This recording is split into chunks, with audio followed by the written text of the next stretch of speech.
675,000 worldwide, less than one case a day on average. Over the last week, over 4 million worldwide. So it puts into perspective the achievements in Australia, but the challenges globally. And those numbers translate to two very different outcomes. Again, no lives lost in Australia, and agonisingly, on the latest advice that I have, over 17,500 lives lost around the world today.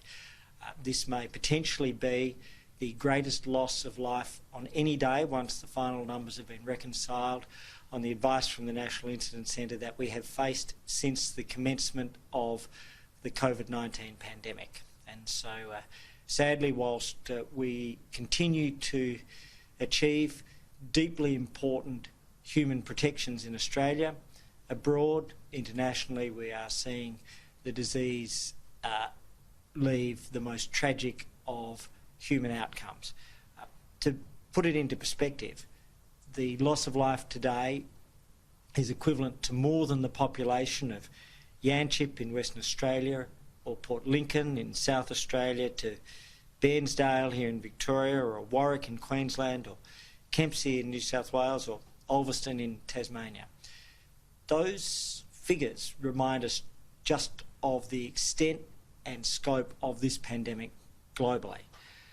That is why we are taking additional measures, as agreed by the National Cabinet on the recommendation of the Chief Health Officers and the Chief Medical Officer through what's known as the Medical Expert Panel, or AAHPC.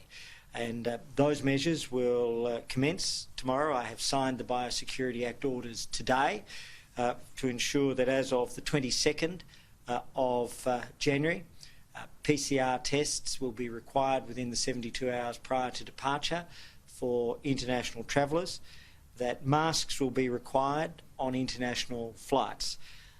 These are difficult and will be challenging for many people, and I am apologetic that we need to put in place these restrictions, but those global comparisons of the success at home, the agonising challenge abroad, the fact that we have new, more virulent strains that are emerging around the world, these remind us of precisely why we have been able to keep Australians safe, but we have to be ever vigilant and responding to international events as they occur.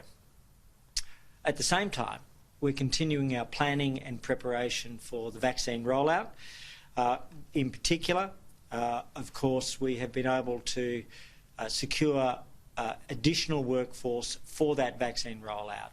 To remind, our rollout is in 5 phases, and the first phase will be in our hospitals, and that will be involving the minus 70-degree cold chain logistics that are required for distribution of the Pfizer vaccine, and